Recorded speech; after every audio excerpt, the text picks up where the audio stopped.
All right. Good afternoon, everyone, and welcome. My name is Nathan Carter. I'm the Community Relations Manager at Johnson County Mental Health Center. But today I'm representing Metro Council, the Metropolitan Council of Community Mental Health Centers, a collaborative membership organization representing the public mental health system of community behavioral health centers serving the greater metropolitan Kansas City area. We provide support to our member organizations and education, information, and resources to the public on accessing quality health services. We host the Mental Health KC conference every May, as well as provide free webinars like this one on the second and fourth Thursday of every month. A few housekeeping items and reminders before we get started. One is that we are not able to see or hear you as we're presenting today.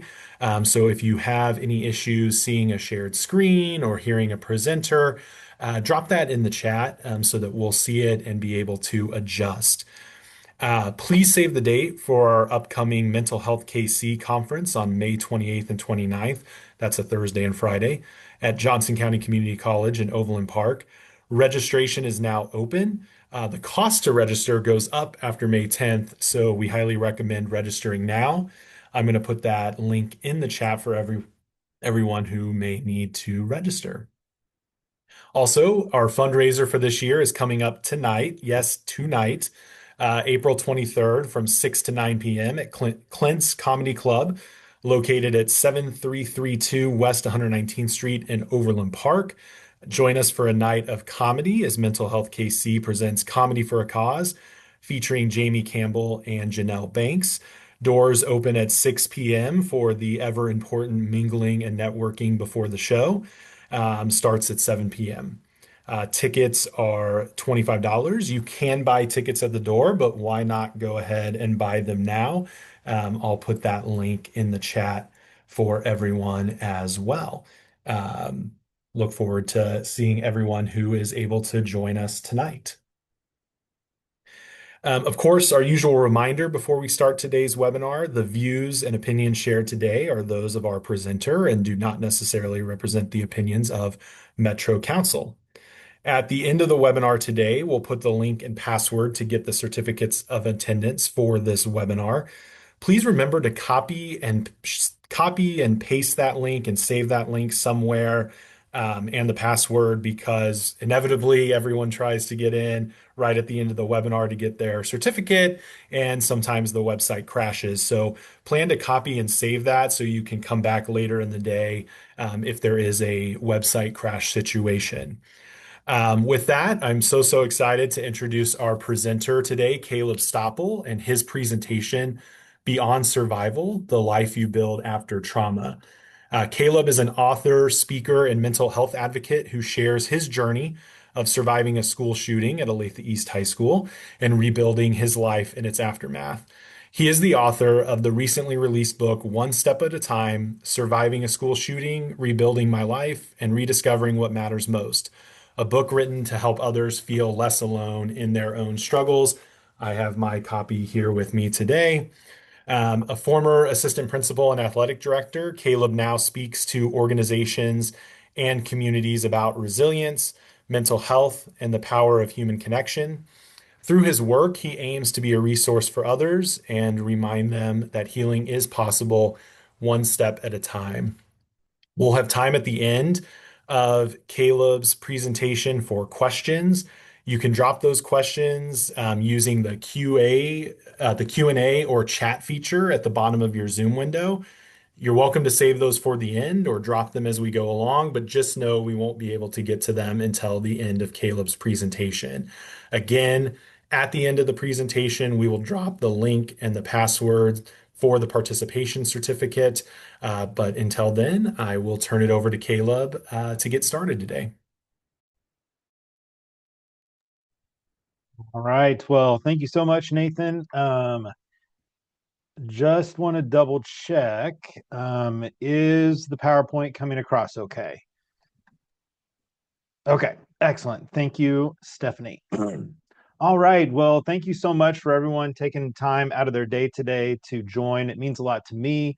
It means a lot to the Metro Council, and thank you to the Metro Council for, um, uh, you know, creating this space for these free resources. And it's so great to see almost 170 people on right now. And so today we're going to talk about, not only trauma, but we're going to skip ahead to talk about what comes after trauma, what comes after the incident. And before we start, I want to just let you know that I know everyone is coming here from different spaces, not just physically, but different spaces of where you are in your own mental health journeys, things that you are carrying, whether in your personal life, whether in your professional life. And so just know that, the purpose of this today is that I hope it creates a space where we can all be seen and feel heard, and that this is hopefully a message that can resonate with anyone. We don't have to go through the same trauma. You don't have to be shot and go through what I did to understand what life is like after an incident, and the rebuilding that has to come. But I'm very grateful for everyone that is here. All right. It's not going. One moment, please. What's going on here? Okay. I apologize, everyone. Sometimes working with the great Zoom tools. Okay, I think this will do it. Hey, there we go. All right. So again, today is not necessarily focused on the actual event itself, although I would like to share a little bit because I'm sure, that some people who don't know the story of what happened at Olathe East about 4 years ago, that's something that I want to share today. But the majority is going to be focused on what happens next and what happens after the event, after the news stories are done, and how people put back together their life. And so I want to talk a little bit about 4 years ago, May 4th, 2022. And it was a very normal day. At that time, I was an assistant principal at Olathe East High School, and I was the athletic director. Absolutely loved my job. I spent 15 years in education, starting out as a high school math teacher and then eventually becoming a school administrator. And so that this particular day, it was a normal day. Hallways were full. Everyone was coming in. It was spring, so everyone was excited. We were approaching spring break. And from my end, as an administrator, it was normal bouncing around to different meetings that morning before school started, greeting students, and it was just a typical day. And I think that that's important for us to kind of think about our own lives and how often things can change in an instant. Trauma or crises can happen on a spur of a moment, going from a normal day, a typical day, or even a fantastic day, and things can turn so quickly.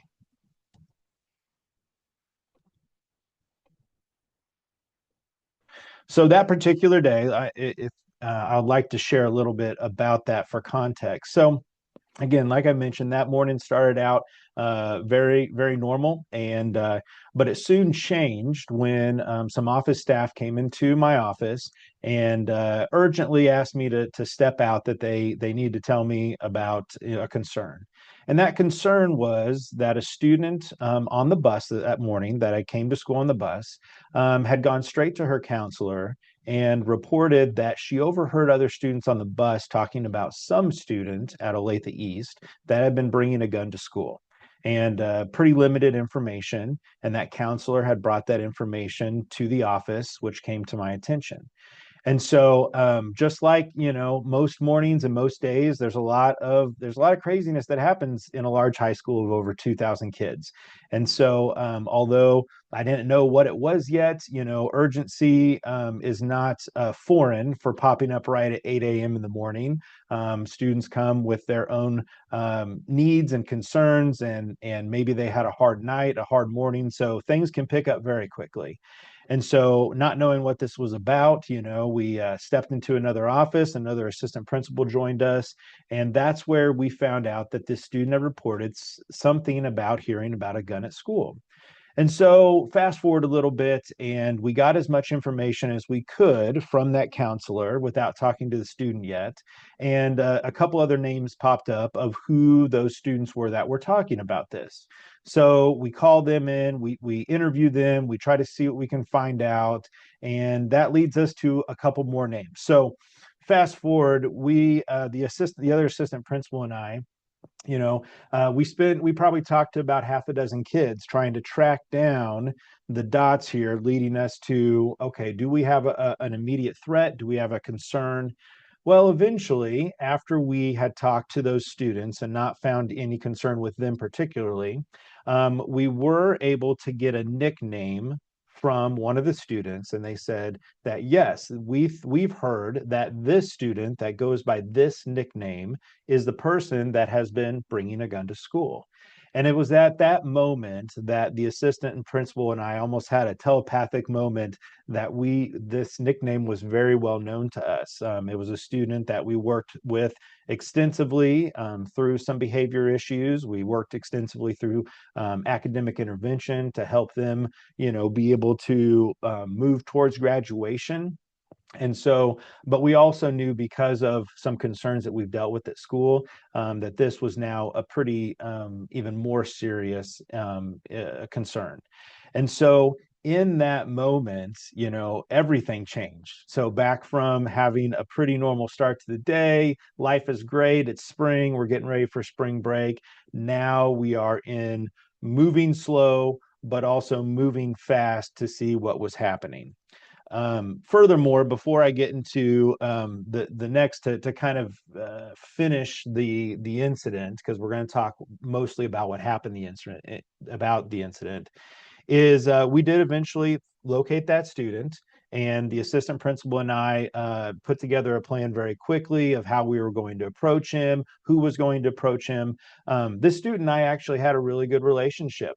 He may not admit that he really liked me. Not many kids would probably say they liked their school administrator, but we at least worked enough in the past, whether through behavior concerns or academic needs, that we had a working relationship. And so I used that to our advantage when I went to the room, his classroom, to find him, and particularly the backpack of concern. I didn't see the backpack right away. And so as I approached the student, I asked him just pretty casually, hey, if you're not doing much in class right now, why don't you come with me to the office, go ahead and bring your backpack and your laptop, so that we can just kind of catch up on your academics, catch up on life. This was a normal check-in, and this was not something that was unfamiliar to him and I. So I was able to get him to walk with me through the commons area. The other assistant principal hung back a little bit, as to not create any more sense of crisis or urgency. Was the whole really strategy of trying to get this student moved from the classroom where other students were, through the commons area where there were many other students, ultimately isolated in my office with me, because if he did indeed have a gun, we wanted to try and do everything we could to prevent any incident from happening while I tried to casually walk this student to the office. We did make it to the office, and the other assistant principal chose to stay out in the commons to supervise during passing period like we normally do. And so, there again, to kill a little bit more time with the student, until the other assistant could join us, we continued our conversation. I asked about how his family was doing, whether he was excited for graduation coming up. I asked him to take out his laptop and show me his academic progress. Everything was still pretty normal. Although on the inside, life was moving very slow. It felt like on the outside, I was calm and composed by intention. On the inside, as we were walking through the commons, we're in the office now. I'm thinking through very much all sorts of different scenarios of what could happen if there was a gun and he took it out. And so that's really hard trying to think about being in one place and putting on the type of demeanor you want while also thinking through things in your mind. And I think we all go through that in life, and we try to think about what we want to appear to others and for the benefit of others sometimes, even though inside we may be dealing with our own struggles or our own stresses. And so this was an example of that. So while this was all going on, I'd kept the main principal in the loop of what the concern was, what we were doing. I had kept the SRO, our school resource officer, who was an Olathe police officer, in the loop. But how we kind of handled things at Olathe East with so many kids is we would only keep those people in the loop until something became urgent, and that's how the principal ran the school. That's how we all worked together. And so the other AP joined, and we started talking to the student. And again, instead of pointing the finger at the student and just going right in that and potentially risking escalating the situation, it was still a moment of, hey, and by the way, we're kind of looking into this incident. A kind of a threat has been shared with us, and some people at the school, and you're kind of connected. Have you heard anything? And he said no, and when we moved on. But that's where we also then mentioned, hey, as a part of this process when we're investigating, we do have to make sure every student is safe who we're talking to. And so we do have to search you real quick, make sure that you're safe. And that was the moment, the true moment that changed everything, because his reply was no. No, you're not going to search me. And so it was at that moment where, casually, discreetly under the table, I texted the SRO to get in my office right now. So the SRO comes in, he closes the door, he stands in the office with all of us. We're seated at the table, the student, the other assistant principal, myself. And this is where, again, I tried to plead with the student of, hey, come on, just let us kind of go through this. If there's nothing of concern, then we'll let you move about your day, no problem. He still refused. And it was in that moment that I believe that he was faced with the moment of, well, do I get in trouble because of what I have? Or do I get into the fight or flight mode? And that's when he chose to take out the handgun from his bag, and he began firing across the table, across the office at the police officer. The police officer immediately returned fire, and me being spaced in between the two that were firing, stepped in the middle, jumped in the middle, and disarmed the student. This is a part of trauma that I don't remember, to be honest. I don't remember whether we fell down together, I pushed him down, I tackled him. And that, through therapy, I've learned is a way that, the brain kind of protects us. And if you've ever gone through a moment like that of trauma, and there's some things that are still foggy or you can't remember, please know that's okay. That is your body trying to protect you from what I've learned and accepted. But I found myself on top of him on the floor, putting all my weight into him, with my hand on his hand that was holding the gun, gripping that so tightly to try and pry it away from his hand. Um, I did finally pry away the gun. I saw the other assistant principal that was close, and I slid the gun to her. And then I kind of began to take in the surroundings, and I noticed that the student had been shot and he was in a lot of pain. And so that's when, once the gun was secure, that I took a moment to understand that things were a little bit de-escalated, and that I began taking care of him because he had been shot several times in the abdomen. And so, but then I noticed that the school resource officer had been shot, and he was on his radio. And that's when I noticed that when I was taking care of the student, that I looked down and I saw a little hole in my pants around my hip area. And that's when it hit me. I said, holy cow, I've been shot too. And so, police arrived, and we were all taken care of, and that, kind of was the end of that. And but I'm so thankful that we all walked away. I think that this was one of the things, that this was a 1 in a million way in which the other assistant principal and I handled things, the way the SRO handled things. And it was just very unfortunate that this event happened altogether, but I'm so grateful. And I know without a doubt that, we were all meant to be in that office that day. And any further harm or crisis was prevented that day. So what what I think that we don't maybe think about as people go through trauma. Again, not everyone doesn't go through a shooting like I've been through, but we realize that what happened, it actually isn't the hardest part. It's everything else that happens after that. And this may look to you or people, friends and family. It might look like what happens through grief and loss. It might look like what happens through events that lead to depression and continued anxiety. And so the moment itself is important because that is kind of the root of what's causing the trauma that might be lifelong lasting. But I think many of you might agree that it's definitely not the hardest part. And unfortunately, the hardest part is still to come after the traumatic event. And so that was indeed something that I've come to reflect on and accept. Trauma does not end when the moment is over. In fact, what I've learned through therapy and through my own work of trying to heal is in that moment, it happens, but moving forward, recovery is never in a straight line. It's never clean. It's never one and done. It's never, well, go ahead and do this and you'll feel better. And in fact, some of it comes and goes. In those first couple weeks right after the shooting, I was kind of just disappointed that I couldn't go back to work. The next week was spring break, so it made sense that I would, be staying home and we were going to be away from school anyway. But my mind had still not caught up to what was going on and how, I guess, impactful that incident was and its effects on me, because I was ready to go back to my job. Something that I didn't really talk about too much about the incident is my job. I think I loved it too much, and that's kind of a weird thing to say, but I was very quickly approaching burnout.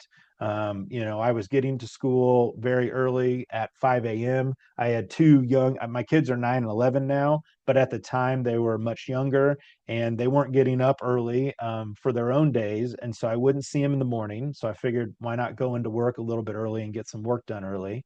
And then typically on several nights of the week, staying until games ended, basketball, football, etc. I wouldn't get home until 10 p.m. or later, well after my kids were in bed. And so I was really coming to a hard point in my professional career that was impacting me personally because I wasn't seeing my family. And that was really, really hard to begin to understand. And I think that's what was leading to burnout, even up to the shooting. And so, in a way, I'll talk about this a little bit more. The shooting was almost an intervention that I didn't know I needed. And that sounds really odd because I wish that the shooting wouldn't have happened. And I know so many people would probably agree. But to me personally, I was already on the verge of, a breakdown or, something happening within my family. I prided myself on trying to be the best dad and the best husband I could be. But I wasn't seeing the signs in front of me that I was actually doing the complete opposite by not watching my own boundaries, by not, trying to keep my family in mind first and then the job. And so all of this kind of came together. So when we talk about, trauma doesn't end, I think it continues to come together and really add into itself to what the trauma comes out of the incident. And so, in those weeks following, I started really feeling things that I never felt before, and things that I still at that time, and even now, thinking back, can't really put too much words to it, but I knew something wasn't right. And at the end of the week, I had always been the one in schools to give advice and encouragement to students, to connect them with resources, whether it was mental health related or not. And not that I was avoiding that myself, but at the same time, I was never the one that needed to reach out to help. And where I should have probably, with the stress and the things that I look back now, were probably mental health related. But during that, period, I just said, hey, just got to chalk it up to a stressful day. Work is hard, and I just got to push through this. But that first week after the shooting, I knew things weren't right. And that's what led me to reach out to someone in the school district who oversaw school counselors. She was a trusted friend, someone I worked with in helping support students. And she got in touch with Johnson County Mental Health right away. And this is what, still to this day, I'm just so thankful for, and is a reason now I've found myself involved as a board member with Johnson County Mental Health and with the Friends organization of the Mental Health Center. Is that same day, one of the upper executives of the mental health center was on my doorstep, coming to my house, and helped me through that first moment of physically feeling. I think we forget that emotional stress and emotional mental health is more than just what you might feel or think up here, but it is physical. And that was my first moment of physically feeling something I've never felt before. And so she was able to come over and give me some help. And then I started some therapy after that. But we have to remember that, survival is not the finish line.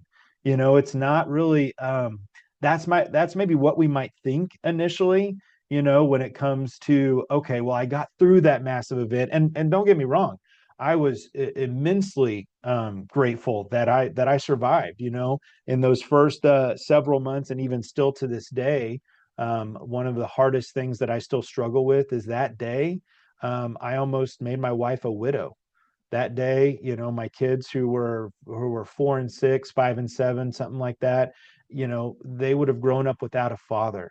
And that still is really difficult for me to say. And so I think when we think about the fact, just being thankful that you survived something does not mean you're out of the woods yet. And I wish that it was different.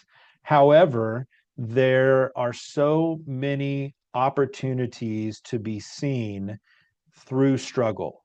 And I think that that's something where, even though we get to the point where, you're thankful to survive and that you have people around you that are caring for you, a caring community, you're still, might have stuff inside that people aren't seeing. And so, this is something I'm sure many of you have gone through, whether whatever type of story and whatever type of trauma, is that, we're appreciative for people who do care, who do show empathy, and, and do, celebrate to a certain extent, like, hey, you're going to be okay. And you're so strong for going through that. And I think that's important for us to have communities around there.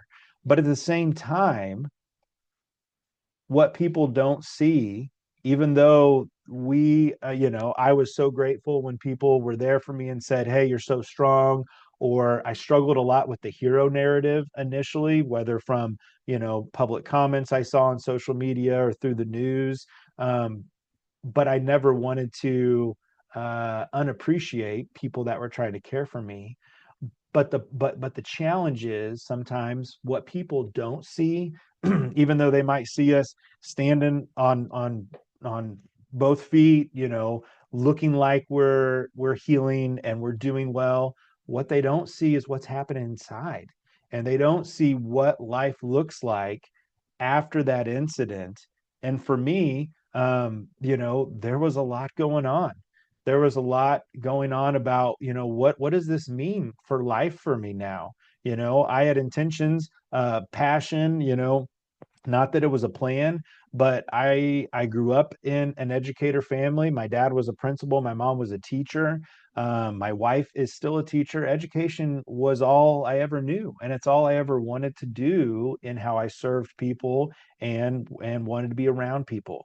And so after the shooting, now trying to think about, what does this mean? Can I go back to education? Do I want to go back? Can I even do it still? And also trying to think through, what does this mean for relationships? Sure, in those first couple of months, everyone is reaching out, and the kindness and care from the community and individuals is totally what is needed and helpful in those beginning periods. But after the newness fades, or sometimes I say after the headlines fade, you know, that doesn't fade for the person that went through it. And although I'm trying to, cope and move forward with this, there's still a lot of uncertainty, a lot of confusion, still a lot of trying to figure out what these new feelings of anxiety, of depression, of trauma impact that I'm going through. And, that there is that pressure as people, as we know, if you're optimistic and you know that there's resilience involved, and that through healing that you want to get better, there is this pressure to be okay. We talk about that so much, and we talk about how it's okay to not be okay, but in the same breath, as someone who goes through something, you know there is kind of this unspoken pressure that everyone is supporting you and wrapping around you, that hey, you're going to be okay. But it's not always that easy, and sometimes, for me especially, I couldn't even see past the next 2 days, because I was literally kind of taking life a day at a time, not knowing what the next day would be like, how I would feel, and things like that. And so, back to my story a little bit here. So after the shooting happened, and I talked about how I was already going through some burnout, and as a family, we talked, kind of in the winter of that year before the shooting, and we had decided that maybe this is a good time in our lives to make a move. My wife's from Wichita. I grew up out in Western Kansas, and so we thought, as the boys are young, maybe we need to think about where we truly want to settle down. Life felt too fast, mostly maybe to my fault, that I was not practicing good professional, personal priority balance. And so ultimately we made the decision to move to Wichita. And I was very fortunate to get a job in the school district there, a district administration job, and we thought that was going to be right. And then the shooting happened, and so it actually kind of felt a little bit, natural and purposeful, that maybe this was physically kind of a fresh start. And so we moved, to Wichita. We build a new life. We think that's where we're going to be for a very long time, but the trauma doesn't go away, and the things that I was still trying to learn and figure out about what I was going through. I continued my therapy virtually back with my therapist here in Kansas City, and was still in education and still working through some triggers from being in education. But ultimately, my focus was fully on my family now, and as a family, we weren't very happy ultimately in the move. We all missed friends, especially my kids, back in Olathe, back in the Kansas City area. And and that was really hard to be able to then quickly think about, do we need to move back? I mean, we just moved here. We aren't really a family that moves a lot, ever. And but with family being the priority, we said, if we're not happy now, I don't. There's no shame in admitting that we don't want to try and make this work and push this through and see what things are like in 4 years. So we moved back. And when we moved back, we were happy to be back. And I didn't want to give up on education yet. I still wanted to be in that environment. I was still working on my own healing. And so, fortunately, I found a position in another school district in Kansas City. But this is where the identity shift started unraveling me. And it wasn't just from anxiety starting to overcome me. I started medication at that time, and that was a godsend, and that helped a lot. But I was still fighting too many things, and it didn't really have anything to do with crisis. It had a lot to do with now what I was facing personally, which is I need to be the best dad I can be. I need to be the best husband I can be. And I also need to take care of myself.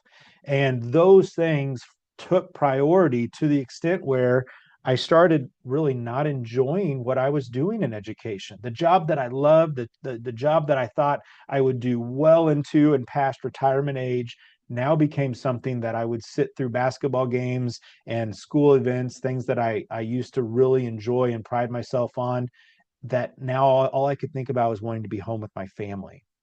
And so that's where a lot of my trauma came from, was that family tie, less on the professional and crisis side of trauma, but more of just knowing what I needed to be and where I needed to be at. So I left that job mid-year, and they were very grateful. They understood, but I left that job with no job. I said, I can't continue to do this. I need to take care of myself. I'm not in a good space now. This would have been almost 2 years after the shooting. And I said I needed to leave. And I kind of joke, but and my wife was kind of like probably humoring me, but I said, look, as far as a job concerns, I love coffee, and Starbucks people are always so happy and cheery. Maybe I'll just try and get a job at Starbucks if they'll have me. Because at that point, my life was not based on a job or a career. My job, or my life was based off, again, being the best dad I can be, being the best husband I can be, and then trying to take care of myself. So fortunately, I found a new career in financial advising, because I wanted to find something that I could still care for people, I could still serve people, and that's what this position has allowed me to do. But here's where the identity shift comes in. And it doesn't, I share a lot about my story, but also I want this to be like a mirror and self-facing back to you. Is when trauma happens, and when you have that moment that divides your life in before and after, there's a lot of things that kind of are left behind, and not by intention, and not by necessity. It just kind of happens. And so that's why today we're talking about, the life you have to rebuild. And because there's a lot that doesn't go back to how life was. And for me, that was extremely difficult, and something that I still continue to struggle with, because education was my life, and those were the people that I saw every day. Those, hundreds or thousands of students that walked the hallways, those hundreds of teachers. That's all I knew. And so another unhealthy kind of habit that I had in my professional life is that my identity was who I was professionally. It wasn't first the dad and the husband, but it was the leader, the school administrator, the educator. And so once I left education and I didn't have that, I didn't know what my identity was. And that was a really hard part of trying to think about how I show up in life. I had a few years before the shooting, I had worked on my doctorate and earned my doctorate degree. I mean, everything was in my passion for how I served others. And when I no longer had that, I no longer had that space. I even questioned whether I was a leader or not. And so I think I say that all because if you are walking through, or someone else that's walking through that same shift of kind of understanding, well, I'm the same person, right? It's not like I've changed too much. I'm going through some struggles. I'm trying to get better, but life is different. And it's okay to, even if you don't want to accept it, it's okay to be okay with it, because that's not something that is going to be worth fighting and or denying. And that goes along with trauma too. Right now, what I've learned about trauma is trauma will be with me for the rest of my life. I may continue to struggle with anxiety and depression for the rest of my life. And although it's difficult and it's challenging, I've accepted it. and I've accepted that, walking alongside trauma for the rest of my life is okay, because that's something that I can do on my own terms. And I could admit to myself and others that I do struggle with things, but this is how I take care of myself. This is my direction in life.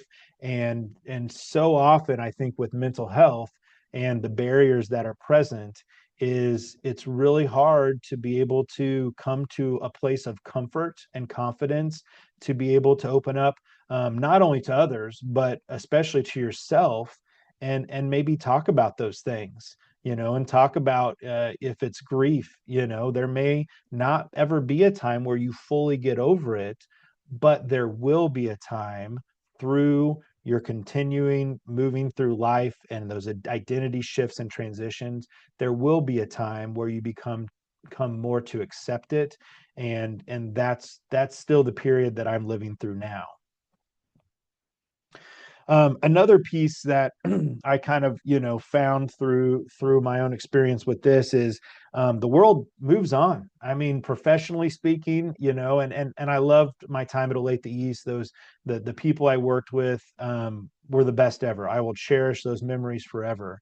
But in the same token, it was a job, right? And if I couldn't do the job, they needed somebody that could do the job. And although I probably don't know the details exactly, but they had probably someone in there to help carry the load as soon as they knew I wasn't going to come back. And life moves on for many of those relationships. Even though they would probably still care about me and still check in every once in a while, a year or so removed, not as many people were checking in.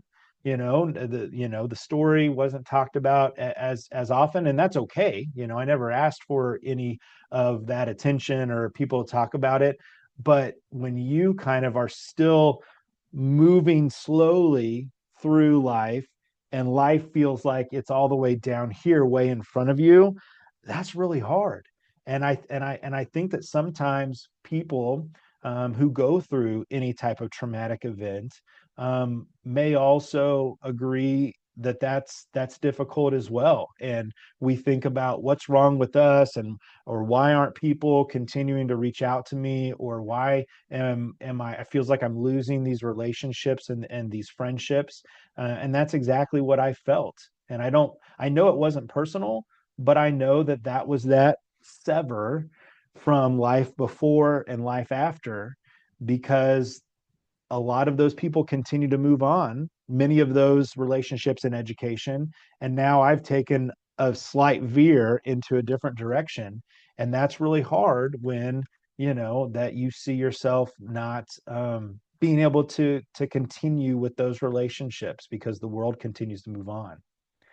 you know I feel like I'm talking a lot of Debbie Downer things here right here, but I promise it'll all come a little bit back together, because there's always light at the end of the tunnel. And that's a little, fast forwarding to kind of the doom and gloom here. But I think we have to be real, and that's what this space was created for today. That's why the power of storytelling is so important, because the more that we can talk openly about things and share our stories and share our experiences, is the more then ultimately we won't feel alone. But during that time of my recovery, and still something I struggle with quite often now, is I do feel lonely. And I think that's what triggers the depression, because I'm still working through those 15 years I spent in education, those years even before, thinking through college friends and stuff like that. Life happens, right? Like, having children, especially for us, changes everything. And you feel lucky just to see some of your old acquaintances once a year, maybe, because you're just trying to keep the kids alive. I joke, but yeah, that feels like our main goal most days. But also, when you're trying to move through trauma yourself, it can feel really lonely, because everyone else is continuing to move forward. We're not talking about things as much. And there could be a lot of people around you, whether it's family, whether it's friends.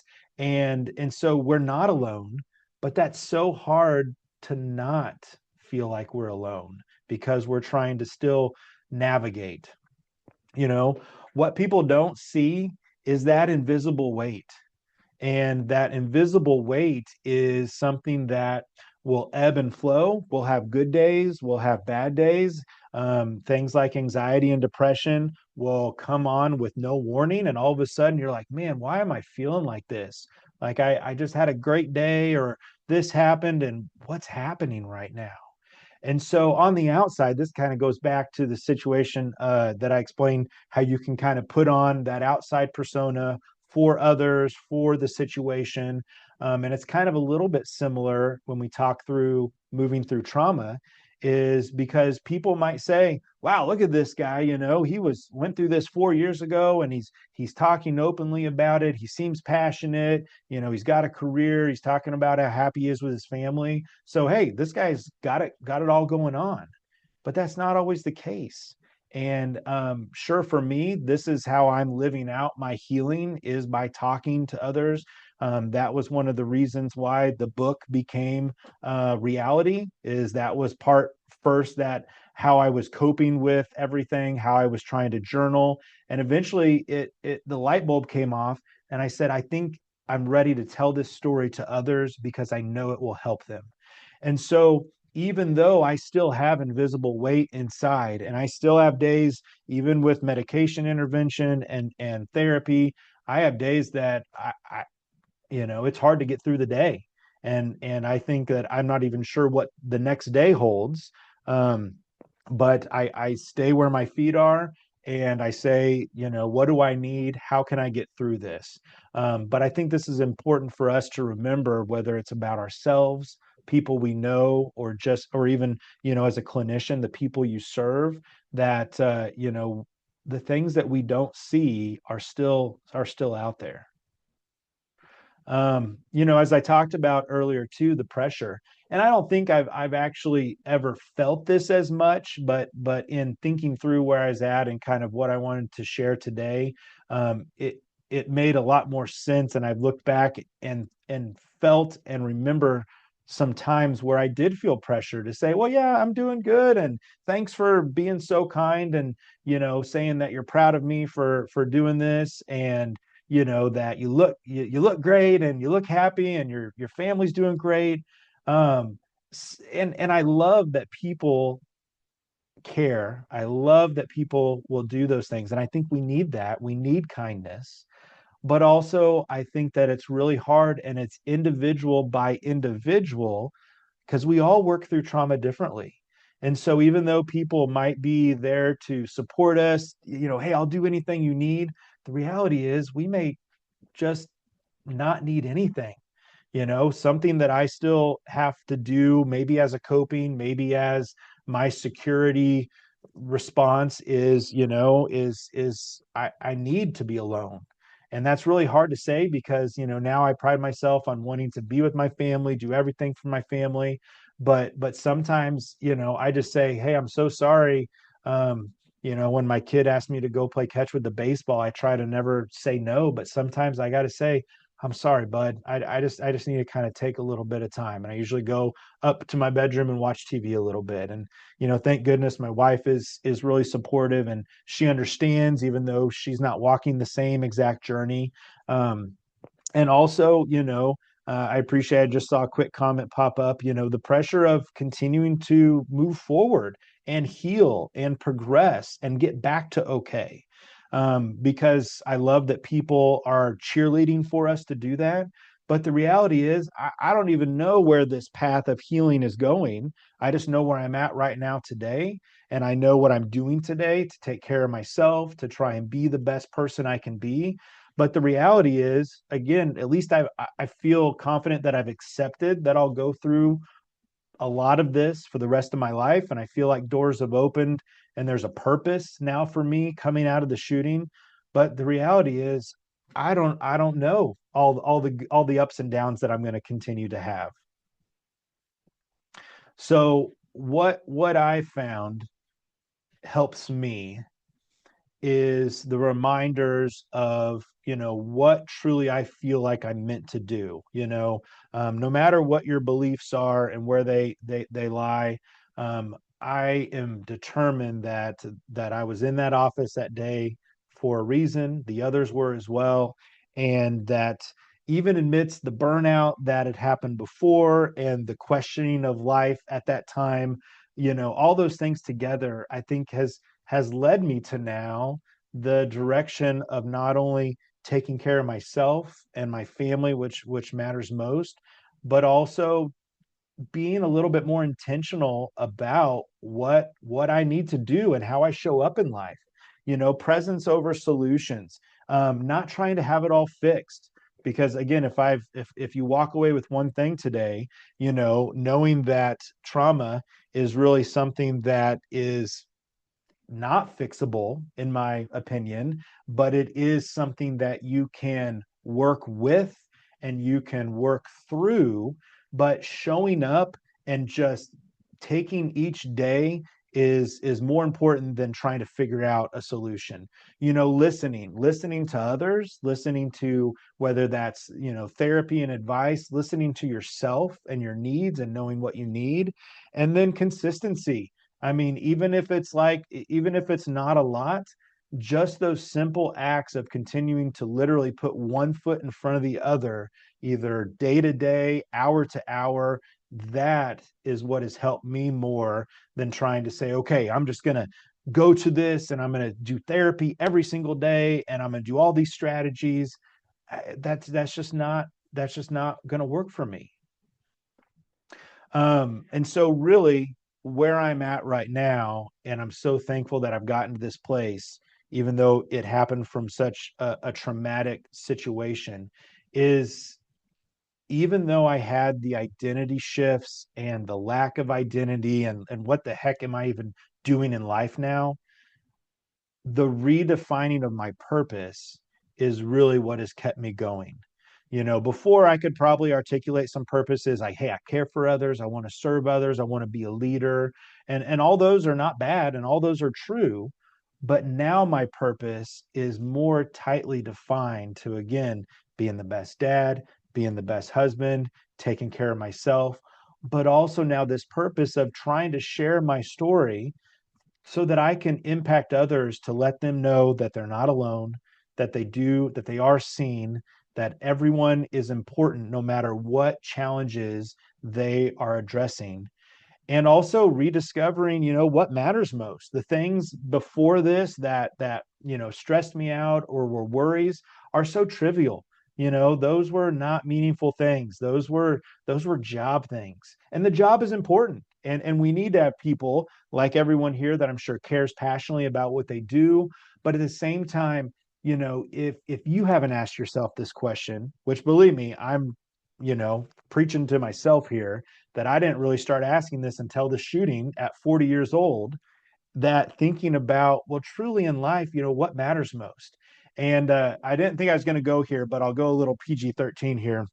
That the book that really helped me kind of get to the core of this concept of like, man, what matters most and what am I wasting time on and what am I not spending time enough on, was the book by Mark Manson called The Subtle Art of Not Giving an F.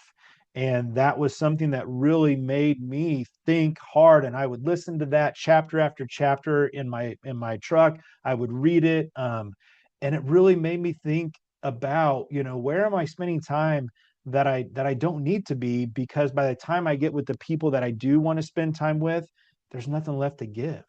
And so, purpose and what matters most is something that still allows me to continue to get through the most. And for me, I've said this ad nauseum, but what matters most is where my feet are, spending time with people I care about, spending time even selfishly with myself. So not feeling guilty about, telling my family, hey, you know what, I think I'm just going to go and I just need to, I'm going to go watch TV for a little bit. Or yes, even at 40, I still like playing Xbox. And sometimes that's a little bit of my own escape and I just need time. But then it's the people too, whether that's relationships that have faded, whether that's family, and then back to presence. All I can do is continue to show up. And the way of showing up, not in the physical sense, but just feeling that you are doing something for yourself, for others, and you're having that presence. Um, Also, if it needs a reminder, you don't have to have all the answers. I sure as heck don't have all the answers. There's things still that surprise me every day that sometimes I talk to my therapist about, sometimes I talk to my wife about, sometimes I just have to, kind of chalk it up for, okay, that was a new feeling and emotion I just had. And this is kind of what it made me feel, or here was a new trigger. And okay, I'm going to be aware of that, and I am going to choose to either tackle it today or maybe not. An example is, I've tried to go to high school events, and those are still a struggle for me. Basketball games, football games. I know that that means a lot to my family, but sometimes I have to just kind of say no right now because that's still hard for me. All right, I know we're getting close to time here, so I'll get to the end here. We're almost done. So the big question, as we're talking about presence, as we're talking about your purpose, what matters most, is who needs you? And that's not only outward facing, but you need you. And so when you think about turning that around yourself, what do you need? Sometimes what you might need is actually community, actually serving others, actually, or the other end, being selfish and doing things for yourself. But who needs you right now? Maybe it's for me, maybe it's same as you, spouse, family, children, taking care of yourself, whatever that is. And remember, survival, oh goodness, what happened there? Survival isn't the end. It's just the beginning. And it's something that is not something that is detrimental. It's not going to be easy, but there is life through trauma, and there is good life through trauma.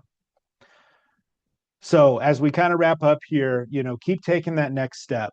Especially on the hard days, all you need to do, one foot in front of the other.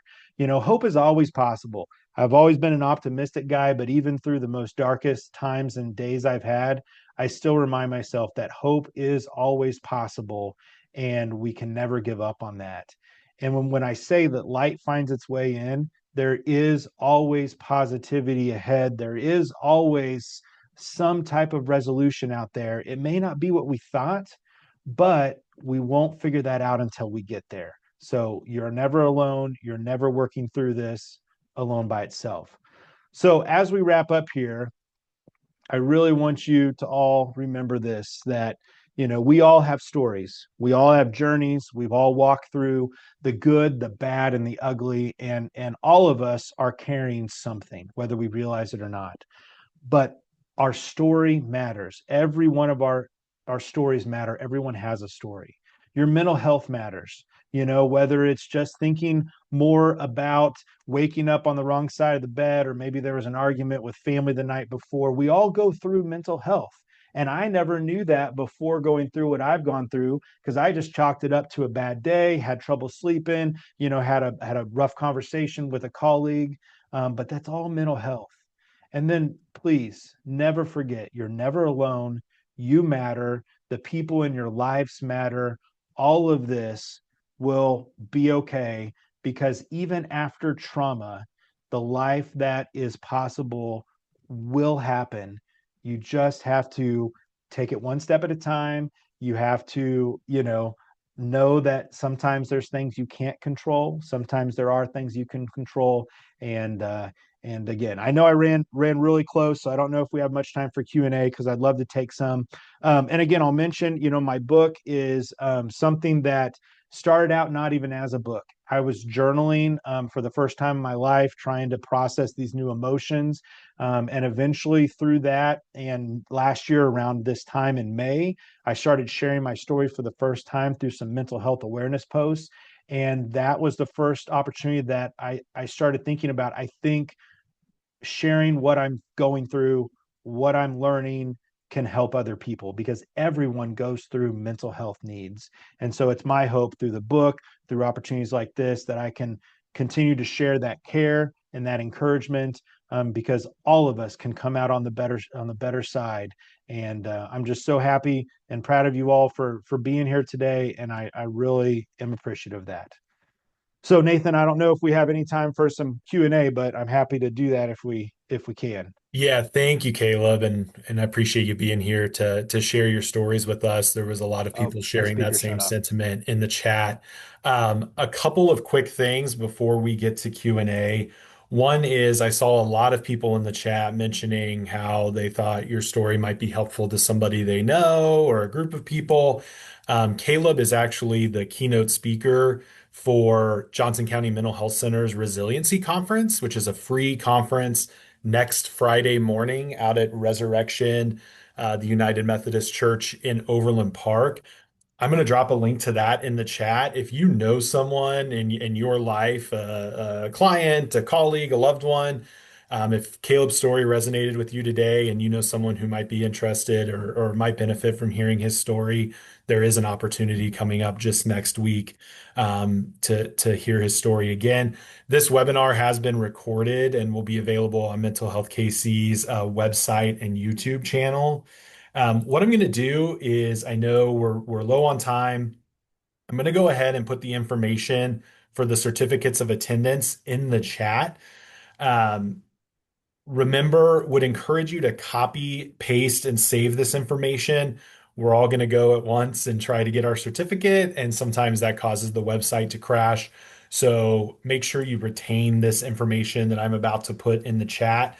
Going to go ahead and get that out now, just so if folks have something coming up right here at one, you can get to that. But then we'll open it up to any questions as well. So.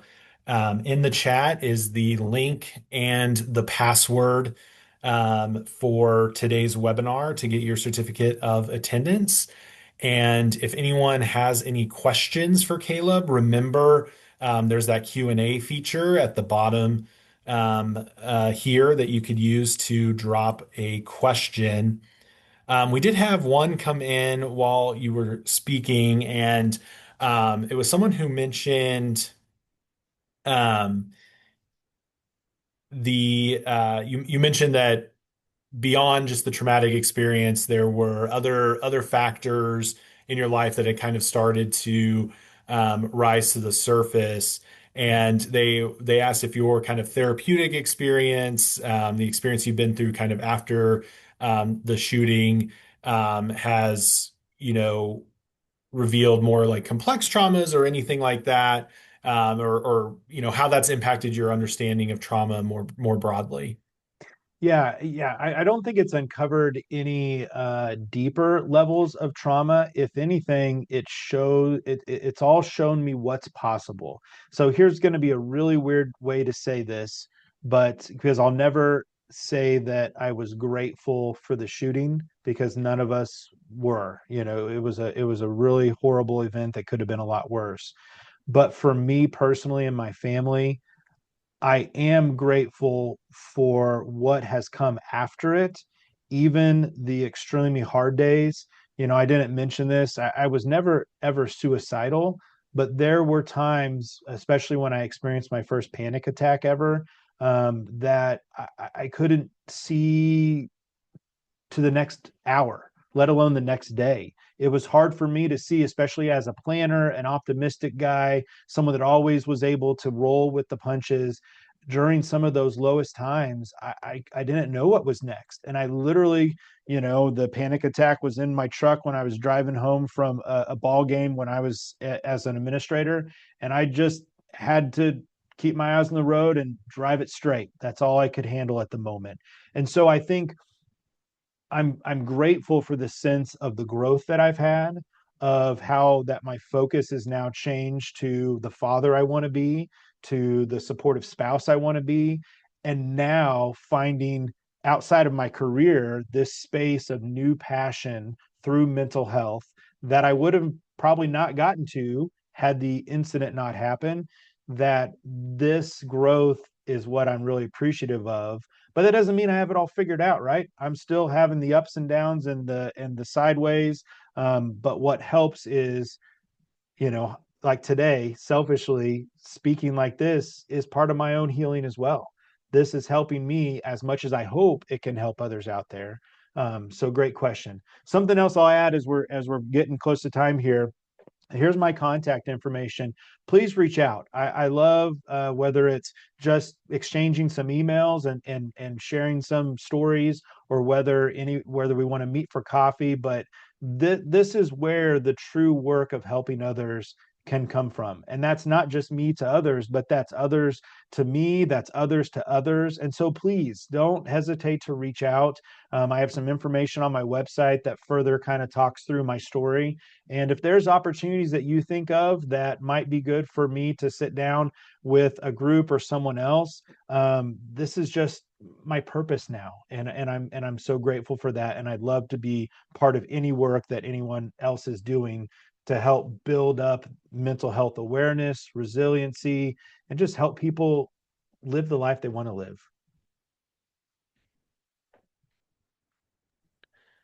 Awesome. Thank you, Caleb. I apologize. I was putting the link in the incorrect chat. I switched that to everyone. I dropped those two links. I'm going to drop the certificate of attendance link again now. It also includes the password. So you should be able to go to that link and plug in that password to get your certificate of attendance. So apologies for that issue. We did get one more question, Caleb. Someone asked how, this experience had impacted your faith. Yeah, yeah.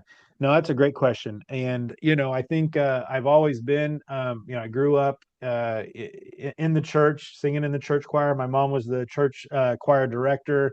So we were the monkeys running around the hallways and probably, not paying attention and all that. But I grew up in the church, so to speak, and volunteering and having that community around me and my family. And so, but it changed. It changed significantly in the fact that um, I think it came out of necessity almost when I was in those really bad and dark places of like, why me, and also going down the deep rabbit hole of how did I not die that day? The one bullet that happened to hit me in, I had two bullets. One grazed my arm, the other went through my hip. But how out of all the bullets that were flying back and forth, and without thinking, I jumped in. And I've never been a fighter, never been a fight in my life, never done any of that, with exception to some wrestling that got out of hand with my brothers growing up. But at the same time, I didn't know that I would jump in and try to tackle the kid. But how, through all those bullets flying, did the student not die? Did I not die? And did the officer not die? And the other assistant principal. And so I think, thinking through, there's no other explanation than that things happen for a reason.